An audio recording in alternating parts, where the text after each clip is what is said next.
Good morning students. Navankur digi lesson class में आपका स्वागत है। आज हम class 12th subject physics unit second current electricity के आखिरी पार्ट यानी कि पार्ट 4 के बारे में पढ़ते हैं। चलिए शुरू करते हैं। सबसे पहले किरचॉफ के नियम, किरचॉफ्स लॉ।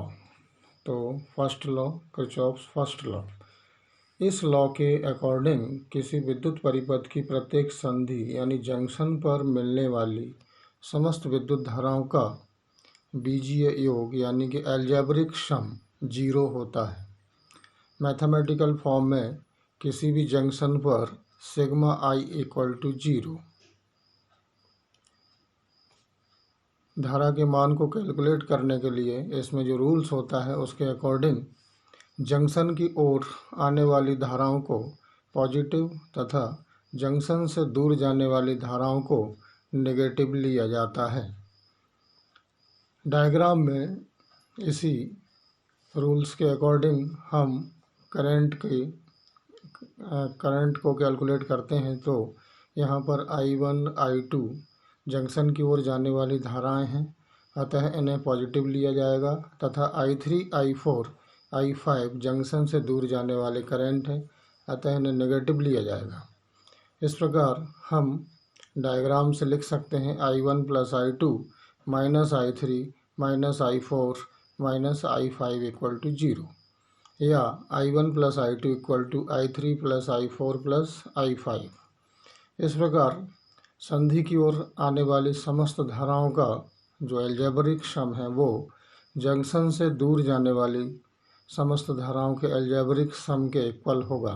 इस प्रकार हम कह सकते हैं कि जंक्शन पर कोई भी धारा इकट्ठी नहीं होती है, अर्थात जंक्शन की ओर आने वाली धाराओं का योगफल इक्वल टू जंक्शन से दूर जाने वाली धाराओं का योगफल।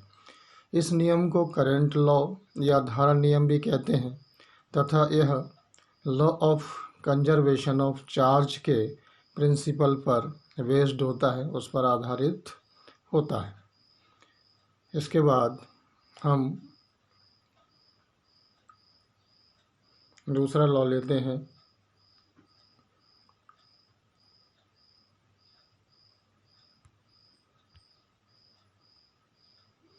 किरचॉफ का सेकंड लॉ, द्वितीय नियम। इस लॉ के अकॉर्डिंग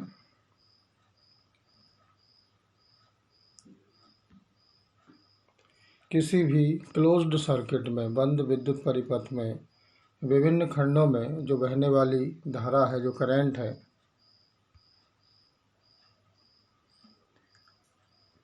बहने वाली धाराओं तथा उनके संगत जो प्रतिरोधों के गुणनफलों अर्थात विभवांतरों तथा उस परिपथ में लगाए गए ईएमएफ का जो अलजेब्रिक सम होता है वो शून्य होता है, अर्थात मैथमेटिकल फॉर्म में sigma I R plus sigma E equal to 0। इस रूल में जो आई आर के और ई के जो साइन होते हैं उनका रूल्स रहता है, धारा की दिशा में चलने पर आई आर का मान यहाँ पर पॉजिटिव लेते हैं, तथा इसके अपोजिट चलने पर आई आर का मान नेगेटिव लेते हैं। बंद विद्युत परिपथ में चलने पर यदि सेल का नेगेटिव इलेक्ट्रोड पहले आता है तो ई का मान नेगेटिव, तथा पॉजिटिव इलेक्ट्रोड पहले आता है तो ई का मान पॉजिटिव लेते हैं।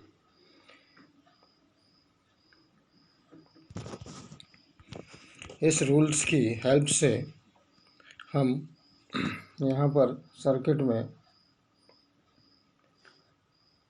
यहाँ पर क्लोज्ड सर्किट है ABCD। इसमें अगर हम लेते हैं तो किरचॉफ के फर्स्ट लॉ से सबसे पहले करंट की गणना करते हैं I1 plus I2 minus I3 equal to 0, या यहाँ से हम निकाल सकते हैं I3 equal to I1 plus I2।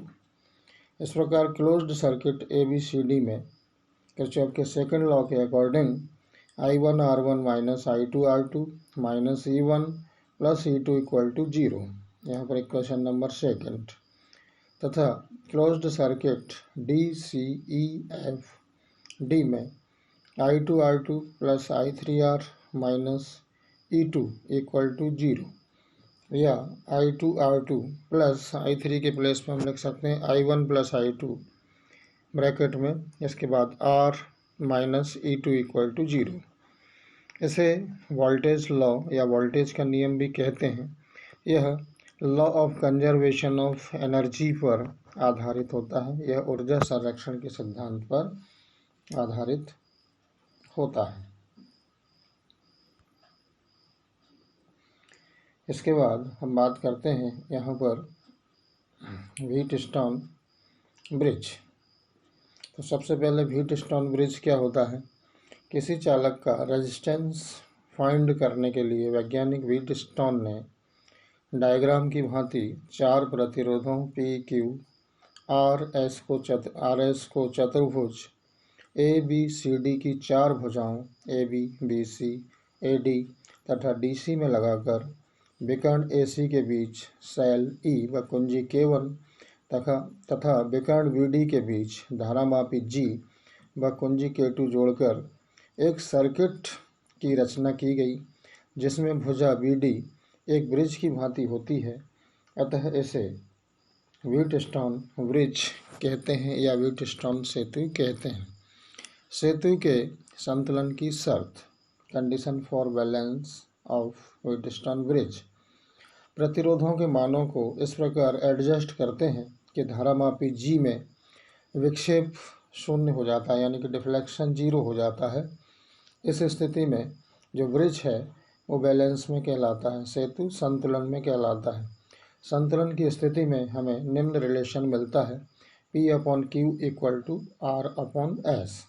अब हम इस बैलेंस वाली जो कंडीशन है उसको प्रूव करेंगे। सबसे पहले हम डायग्राम में देखते हैं। यहाँ पर भुजा ए बी में रेजिस्टेंस P, भुजा बी सी में रेजिस्टेंस Q, भुजा ए डी में रेजिस्टेंस R और भुजा डी सी में रेजिस्टेंस S कनेक्ट है।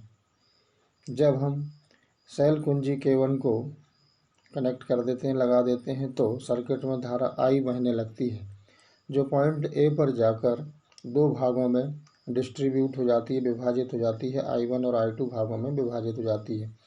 I1 धारा रेजिस्टेंस P1 में P से होकर तथा I2 धारा रेजिस्टेंस R से होकर प्रवाहित होती है।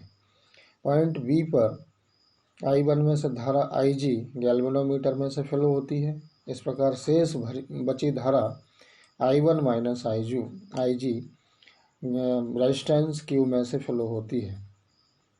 पॉइंट D पर और धाराएं IG और I2 आकर यहाँ पर रेजिस्टेंस S में से I2 प्लस IG के रूप में फ्लो होती हैं। तो चलिए सबसे पहले किरचॉफ के सेकंड लॉ का यूज करके हम क्लोज्ड सर्किट ABDA में लगाते हैं। यहाँ पर होगा I1P plus IGG minus I2R equal to 0। लेकिन बैलेंस कंडीशन में IG इक्वल टू 0, तो इस फार्मूले में हम IG इक्वल टू 0 रखते हैं, तो हमें मिलेगा I1P minus I2R equal to 0 या I1P equal to I2R equation 1। पुनः क्लोज्ड सर्किट BCDB में B से C की तरफ चलते हैं तो यहाँ पर धारा की दिशा में चलते हैं, C से D की तरफ चलते हैं तो धारा के अपोजिट चलते हैं, तथा D से B की ओर जाते हैं तो यहाँ भी धारा के अपोजिट चलते हैं।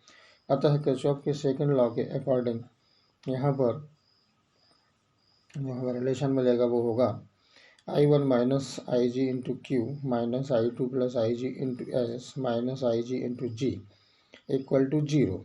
I1Q minus I2 S equal to 0, क्योंकि बैलेंस में IG इक्वल टू 0 होता है। इस प्रकार हमें इक्वेशन 1 और 2 मिल जाते हैं। अब हम इक्वेशन 1 में इक्वेशन 2 से डिवाइड करते हैं तो हमें रिलेशन मिलता है P/Q इक्वल टू R/S।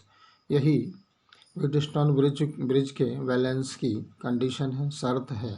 इसे हम इस प्रकार किरचॉफ के सेकंड लॉ से फाइंड कर सकते हैं।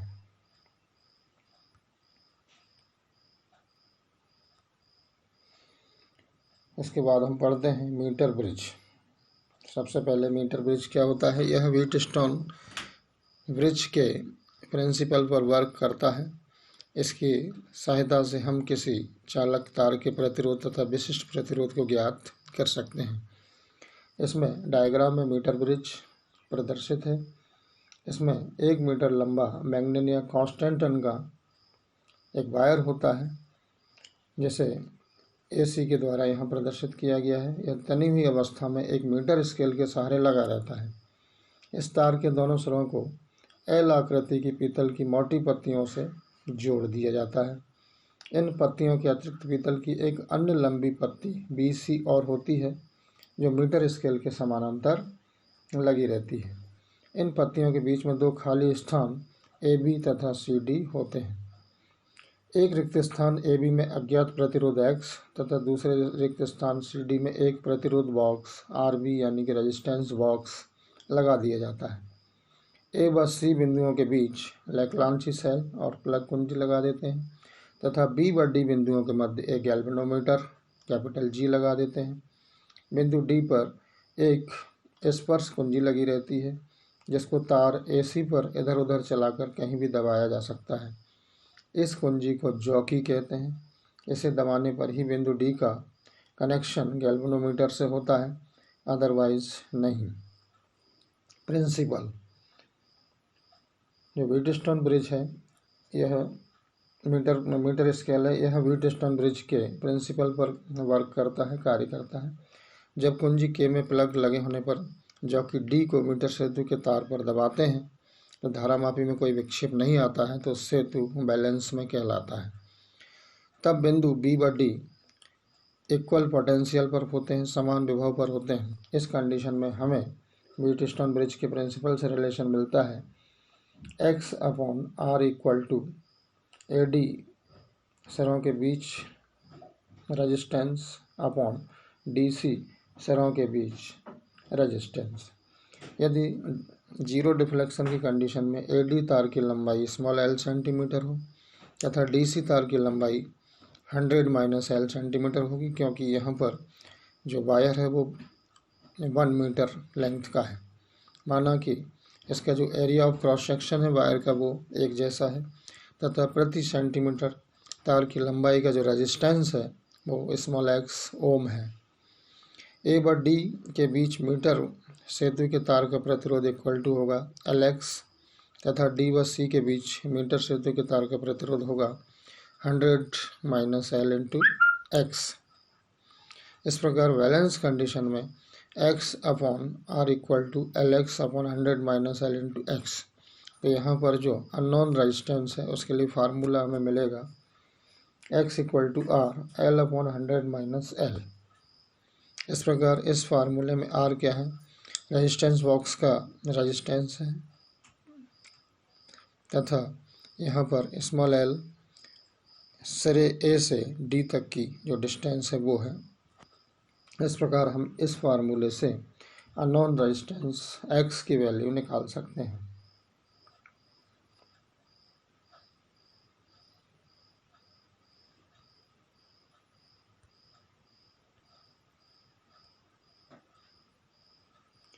इसके बाद हम आगे बढ़ते हैं पोटेंशियोमीटर या विभव मापी।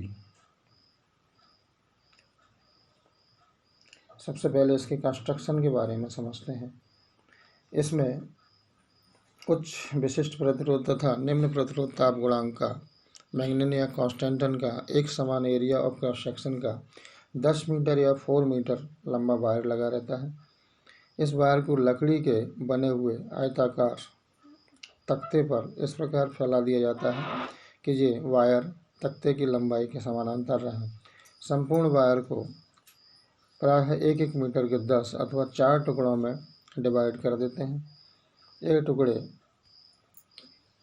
तांबे की मोटी पत्तियों द्वारा श्रेणी क्रम में जुड़े रहते हैं, अर्थात प्रत्येक टुकड़े का अंतिम सिरा दूसरे टुकड़े के प्रारंभ होने वाले सिरे से तांबे की मोटी पत्ती द्वारा जुड़ जाता है। तार के प्रारंभिक सिरे A तथा अंतिम सिरे B पर एक संयोजक पेच T1 तथा T2 लगा रहता है। तख्तों के ऊपर इन तारों के समांतर एक मीटर स्केल लगा रहता है। इस स्केल का 0 टर्मिनल A से शुरू होता है। इन तारों पर खिसक सकने वाली एक विसर्पी कुंजी यानी कि जौ की कैपिटल के लगी रहती है, जो स्वयं तारों के समानांतर एक छड़ PQ पर सरकाई जा सकती है। कुंजी के एक दाब कुंजी होती है जिसे दबाकर इसका कनेक्शन आवश्यकता अनुसार किसी भी वायर से किया जा सकता है।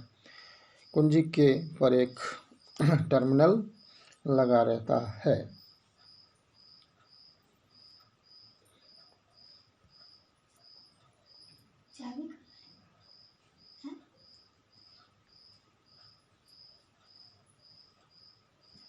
उसके बाद हम पढ़ते हैं पोटेंशियोमीटर का प्रिंसिपल या विभव मापी का सिद्धांत।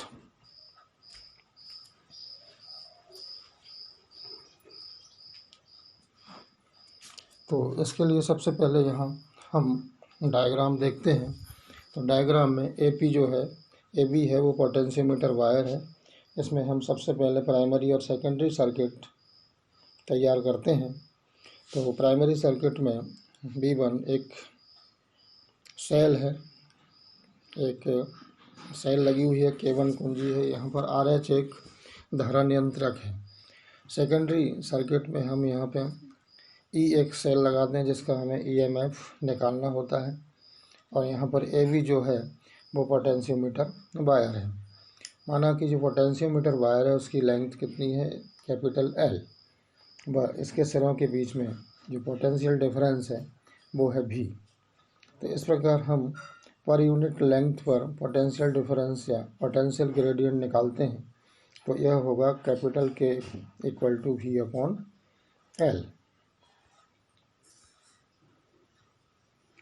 Capital K equal to V/L volt पर सेंटीमीटर। यदि धारा मापी कैपिटल G में शून्य विक्षेप की स्थिति में तार AD की लंबाई L सेंटीमीटर हो, तब AD लंबाई के सिरों पर जो विभवांतर होगा वो होगा VA minus VD equal to KL volt.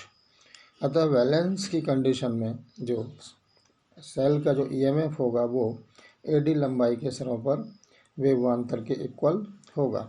यदि सेल का EMF E हो तो यहाँ पर हमें रिलेशन मिलेगा E इक्वल टू KL। इस प्रकार K व L का मान ज्ञात होने पर हम सेल का EMF पोटेंशियोमीटर के थ्रू निकाल सकते हैं। यही पोटेंशियोमीटर का प्रिंसिपल है जिसको हम ज्ञात कर सकते हैं।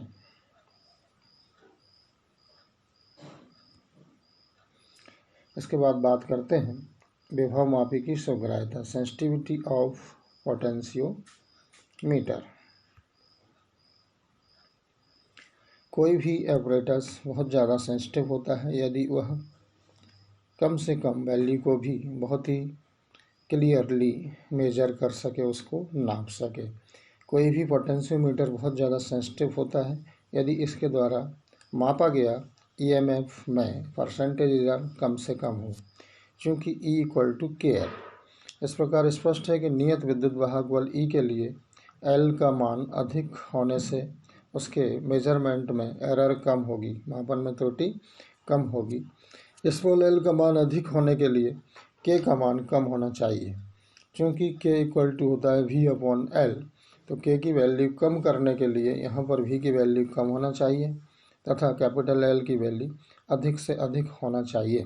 इस प्रकार हम K की वैल्यू कम करेंगे तो यहाँ पर स्मॉल l की वैल्यू बढ़ जाएगी, जिससे मीटर स्केल पर मेजर करना आसान हो जाएगा और उसमें एरर आने की कम से कम संभावना होगी। इस प्रकार पोटेंशियोमीटर की यहाँ पर जो सेंसिटिविटी है वो बढ़ जाएगी।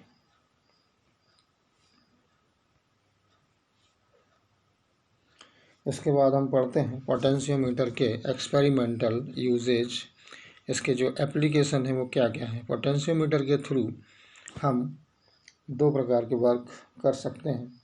इसके द्वारा किसी भी सेल का EMF या दो सेलों के विद्युत वाहक बलों या EMF को कंपेयर कर सकते हैं, उनकी तुलना की जा सकती है। सबसे पहले हम लेते हैं विभव मापी द्वारा दो सेलों के EMF का कंपैरिजन। तो इसके लिए हम सबसे पहले सर्किट बनाते हैं। सबसे पहले प्राइमरी सर्किट तैयार करते हैं। इसमें V1 सेल है, K1 कुंजी, RH धारा नियंत्रक या रियोस्टेट है, AB इसमें पोटेंशियोमीटर वायर है। सेकेंडरी सर्किट में यहाँ पर दो सेल कनेक्ट हैं जिनके EMF क्रमशः E1 और E2 हैं। इन्हीं EMF को हमें कंपेयर करना है। यहाँ पर K2 कुंजी है, G गैल्वेनोमीटर लगा हुआ है और पॉइंट D पर यहाँ पर जॉकी कनेक्ट है। माना कि अब हम इसके सिद्धांत तथा सूत्र की स्थापना करते हैं।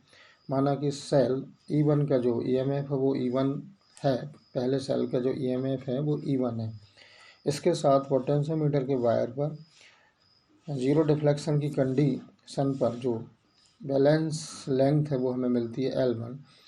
अब यदि विभव मापी के तार AB का जो विभव प्रवणता है वो K है, तो पोटेंशियोमीटर के प्रिंसिपल से यहाँ पर E1 इक्वल टू होगा KL1 तथा सेकेंड सेल का EMF E2 के लिए जो बैलेंसिंग लेंथ है वो L2 है। तो पोटेंशियोमीटर के प्रिंसिपल से हम लिख सकते हैं E2 इक्वल टू KL2। इस प्रकार इन दोनों इक्वेशंस 3.92 को अगर 3.93 से डिवाइड करते हैं तो हमें मिलेगा E1 upon E2 equal to small L1 upon L2। इस प्रकार हम पोटेंशियोमीटर पर दोनों सेल्स के लिए बैलेंसिंग लेंथ L1 और L2 फाइंड करके E1 और E2 को कंपेयर कर सकते हैं, उनका रेशो निकाल सकते हैं, उनका अनुपात ज्ञात कर सकते हैं। इसके बाद पोटेंशियोमीटर का सेकंड जो यूज है, इसके द्वारा हम किसी सेल के इंटरनल रेजिस्टेंस को भी फाइंड कर सकते हैं। तो इसके लिए सबसे पहले यहाँ पर सर्किट डायग्राम बनाते हैं। इस सर्किट डायग्राम में सेकेंडरी जो सर्किट है उसमें हमने सेल E कनेक्ट की हुई है जिसका हमें इंटरनल रेजिस्टेंस फाइंड करना है। इसके साथ यहाँ पर पैरेलल में RB कनेक्ट है, रेजिस्टेंस बॉक्स कनेक्ट है।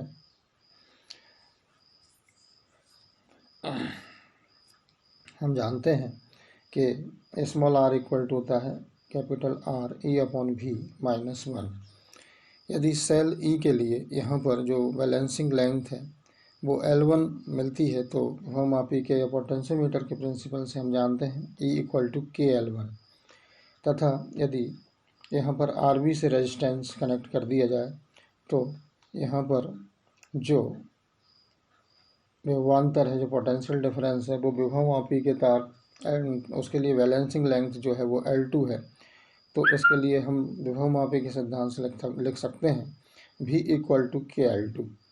इस इक्वेशंस में से हम फाइंड कर सकते हैं E upon V equal to L1 upon L2। इस प्रकार यहाँ पर E अपॉन V की वैल्यू हमें मिल जाती है। इस वैल्यू को हम इक्वेशन 1 में रखते हैं तो हमें नया फार्मूला मिलता है small r equal to capital R L1 upon L2 -1। इस प्रकार इस फार्मूले के थ्रू हम बैलेंसिंग लेंथ अगर हमें पता हो, L1 और L2 की वैल्यू पता हो तथा रेजिस्टेंस बॉक्स से हम R की वैल्यू पता कर लेते हैं। इन वैल्यूज को इस फार्मूले में अगर हम रखते हैं तो हमें जो एक्सपेरिमेंटल सेल है, जिस सेल का हमें इंटरनल रेजिस्टेंस निकालना था, उसका रेजिस्टेंस निकाल सकते हैं। इस प्रकार पोटेंशियोमीटर के यहाँ पर दो यूजेज होते हैं, दो सेलों के EMF निकालना और किसी सेल के इंटरनल रेजिस्टेंस को कैलकुलेट करना। Thank you. आज के डिजिटलेशन क्लास में इतना ही। इसके बाद हम अगली यूनिट को शुरू करेंगे। Okay, thank you.